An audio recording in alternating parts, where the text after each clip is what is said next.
Welcome to the Dance Studio Empire podcast business series. This podcast is about building your studio empire, whatever that is for you, whether you're just getting started or striving to hit the elusive $1 million mark. This business series will give you the confidence and know-how you need to transform your studio and give you the business you've always wanted. So sit back and get ready to build your dance studio empire. Hello there, dance studio owners, and welcome back to another episode of the Dance Studio Empire podcast. I hope you are all doing well and staying fabulous. Today, I am recording this a couple of days after our mid-year showcases.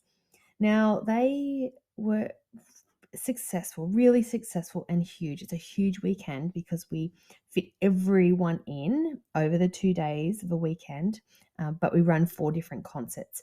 So it moves fast. It's great for the audience. The kids absolutely have a ball. The teachers are incredible, but it's really exhausting. And for everyone, and especially, I'm noticing this week back, there are a lot of kids away who are sick because there's a lot of things picking up at schools as well. And I can also see it in my teachers. I can see how exhausted they are. And I completely understand why, because they're absolutely incredible over the whole weekend. But it also gives me another opportunity to let you know how grateful I am for them, because they just run such a great show.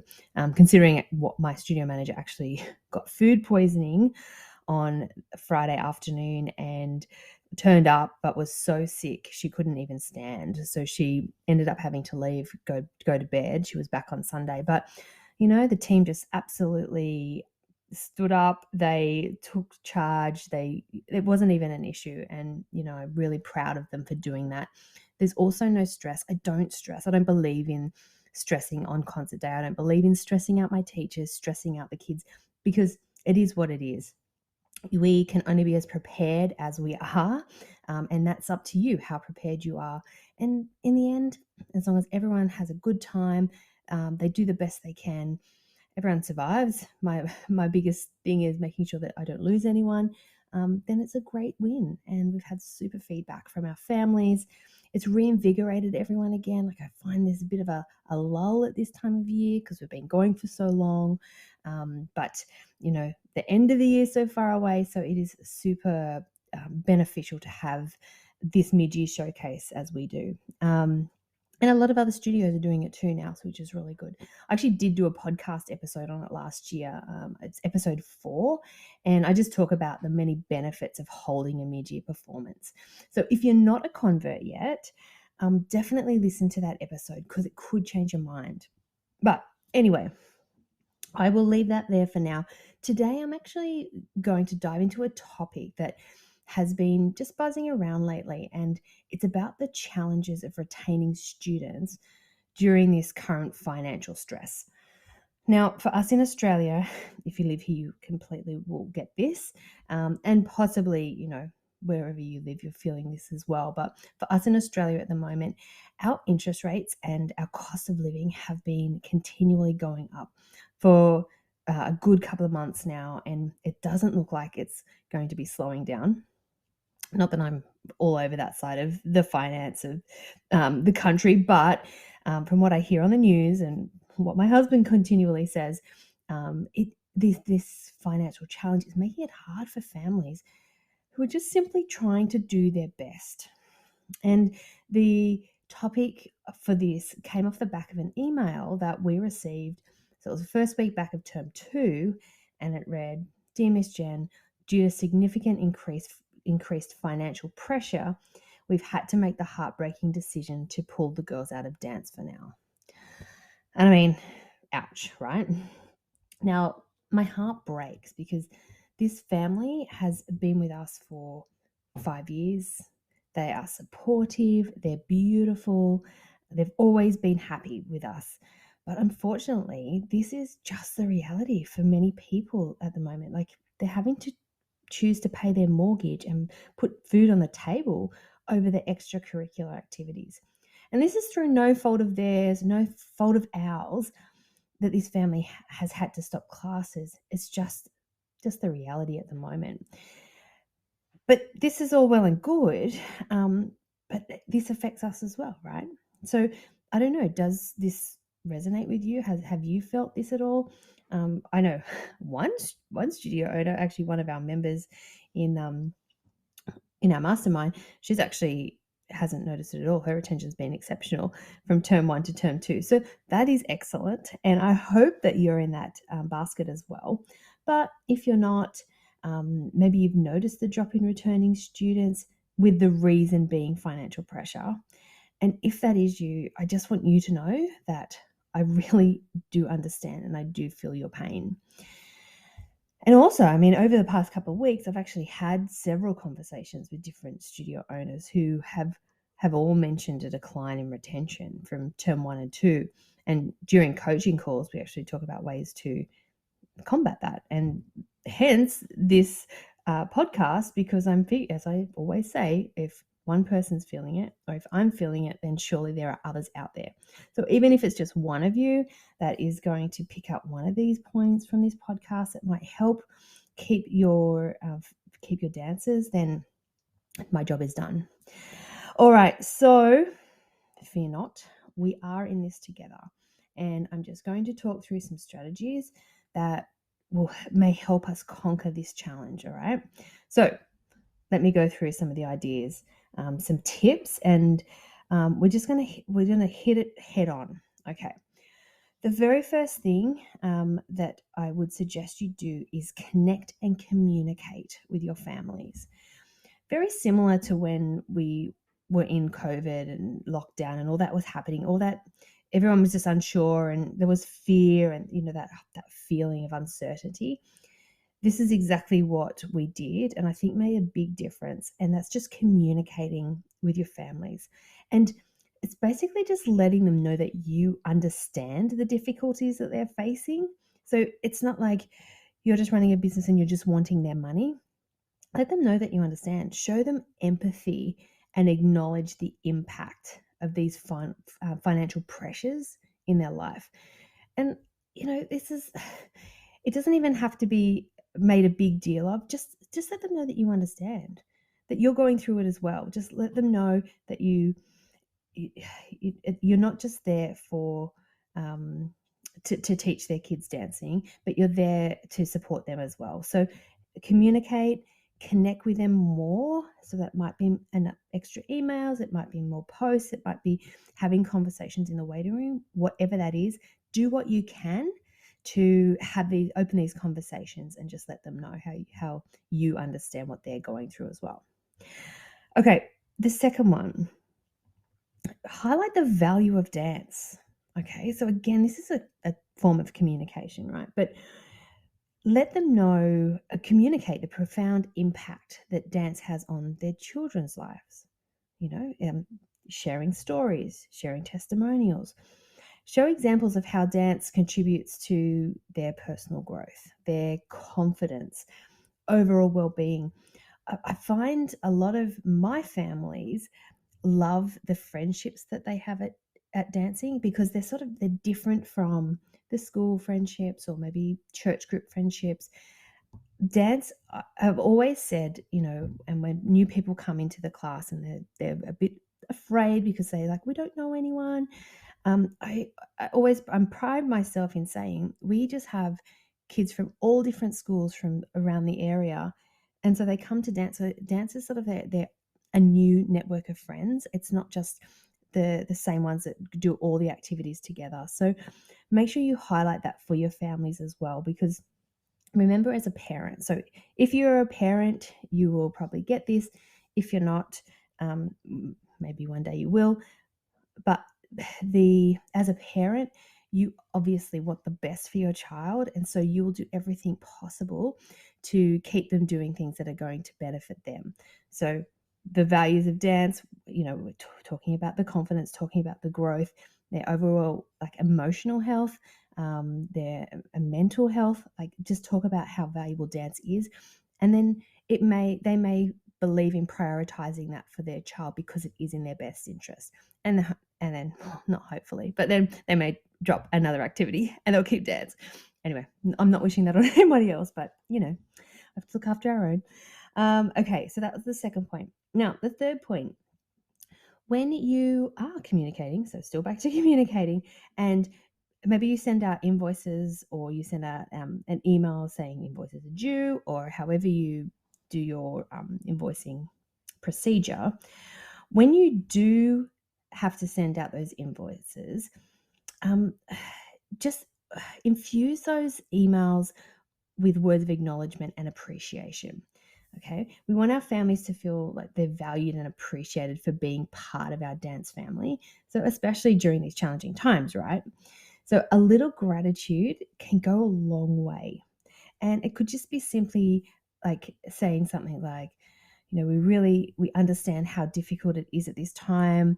We really appreciate you being part of the family.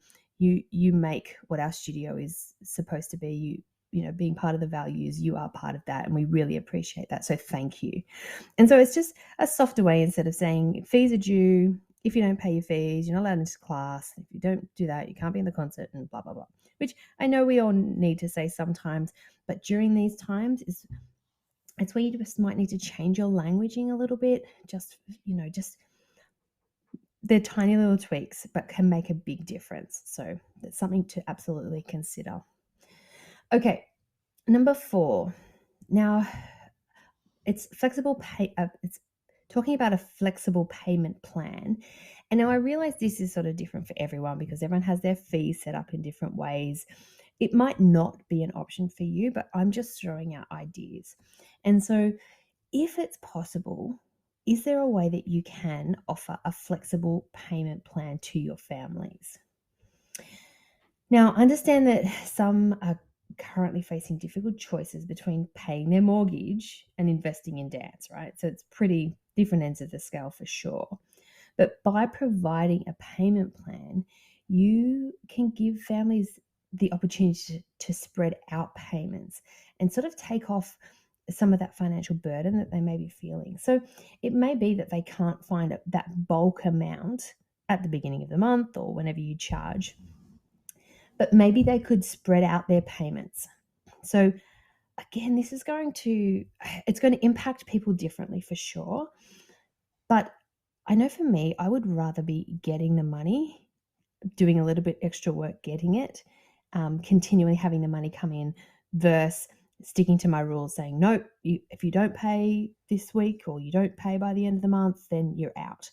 And it's a matter for you. And I totally appreciate that people have different feelings about this, different needs for sure. But as I just said, I would much rather keep those families on a different payment plan to keep them. And then when things settle down a little bit, things go back to normal, then you can go back to that hard choice of, well, your solid decision of how you want them to pay. Just another thought to throw out to you. And remember, I do appreciate the extra work that takes, but sometimes we just have to do the extra work, right? We want the outcome, we have to do the work.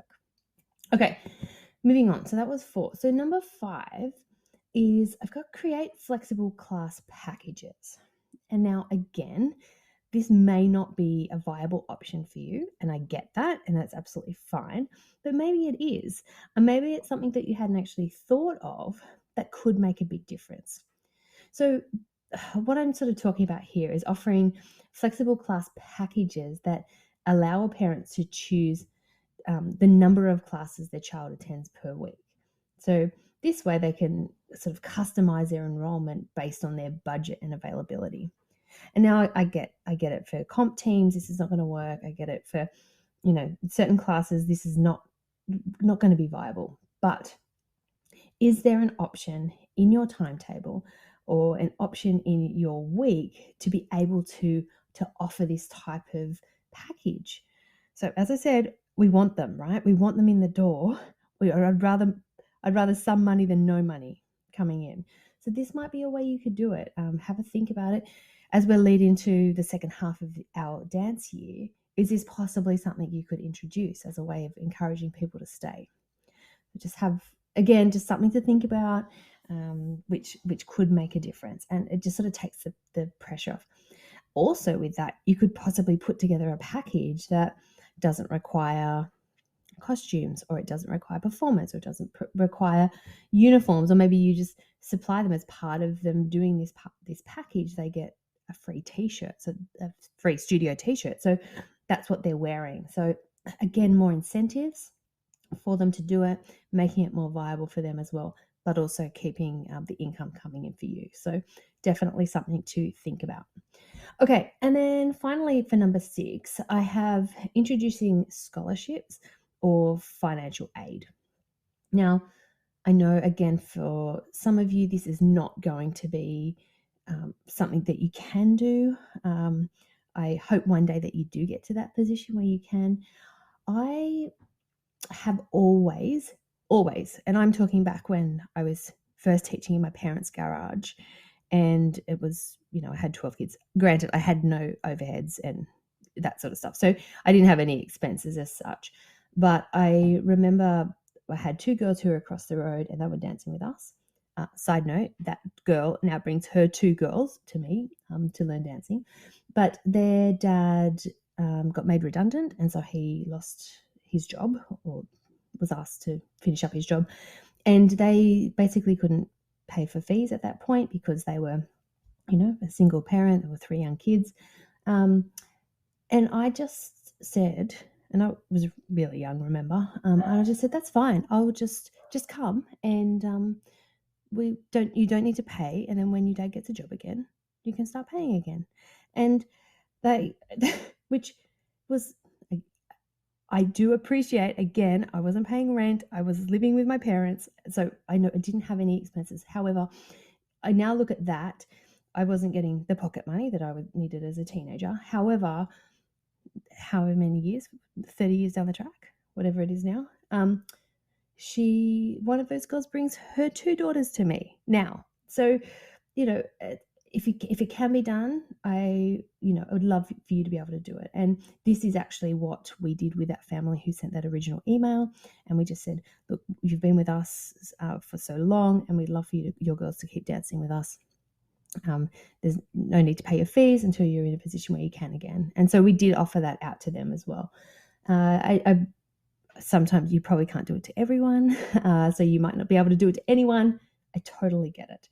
But just having this opportunity can alleviate some of that financial burden, and enable deserving students to continue their dance education with you. So, as I said, just another thing to think about. All right, they are the 6 points.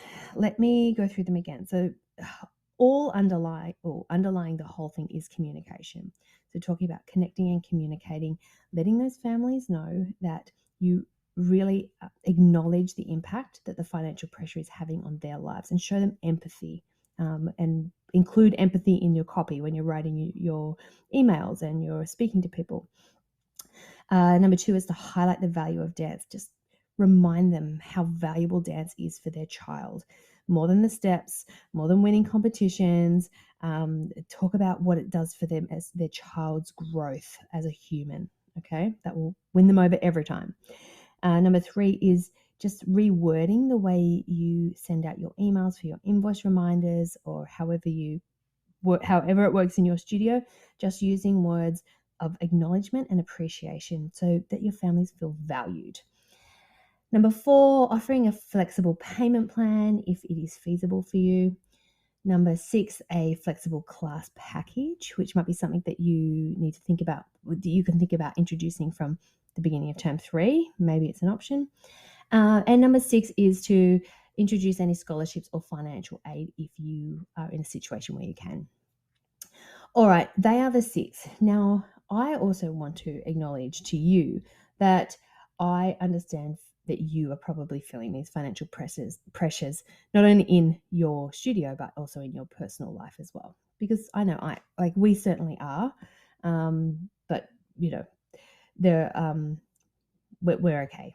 we're doing fine. But I appreciate that you're probably feeling that too as well, because you've got life expenses as well. You may have children, you've got to put them through school, you've got to put food on the table. I absolutely get that.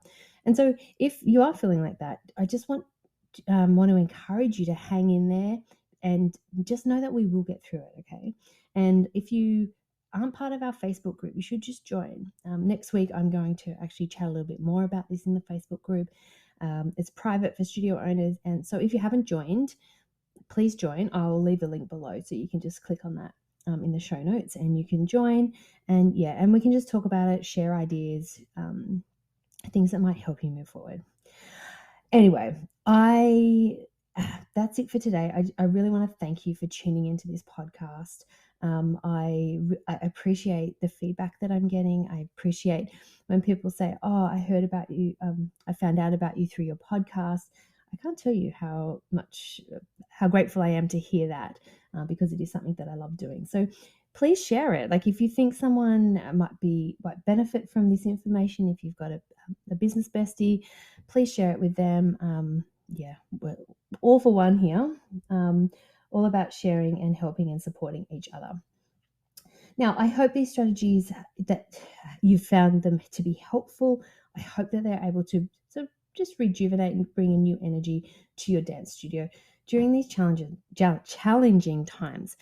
Now, remember, do you remember a couple of years ago we were going through COVID and how ridiculously challenging that was? Well, we did get through it. Okay, you did. You're here, and hopefully things are really picking up again. So know that we are going to get through this as well.